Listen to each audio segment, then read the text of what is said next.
Di Indonesia, CSR dikenal dengan sebutan TJSR.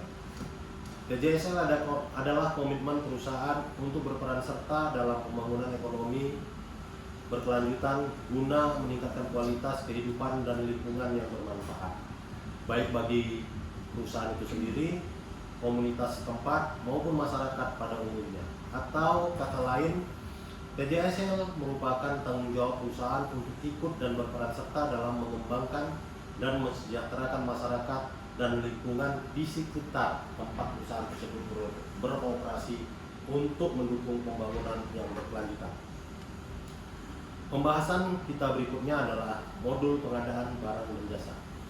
Jika berbicara tentang pengadaan barang dan jasa, ini sangat identik dengan supply chain atau rantai pasok.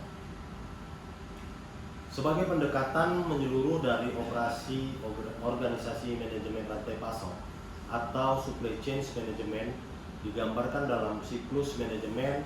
Yang pertama adalah plan, source, make, dan deliver.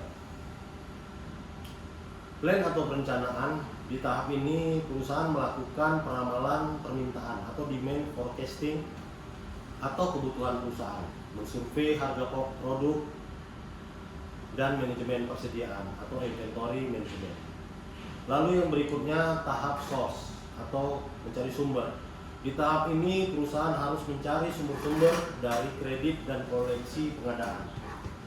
Yang berikutnya make atau membuat. Di tahap ini perusahaan harus membuat desain produk, penjadwalan produksi, dan manajemen fasilitas.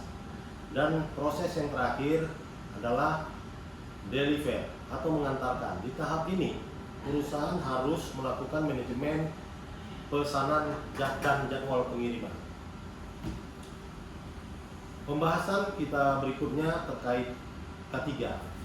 Nah, K3 ini menjadi penting bagi sebuah perusahaan karena dengan menerapkan K3 yang baik dan tepat, sebuah perusahaan dapat menjalankan operasional bisnisnya atau proses bisnis dengan baik pula, dan juga dapat meminimalisir adanya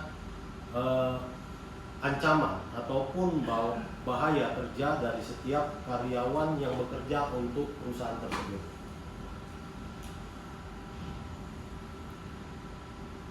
Cakupan dari K3 ini antara lain adalah keselamatan, kesehatan, keadaan darurat, dan lingkungan.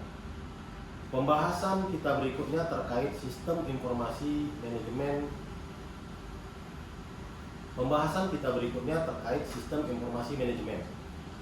Pada dewasa ini, kenapa sistem informasi ini sangat penting?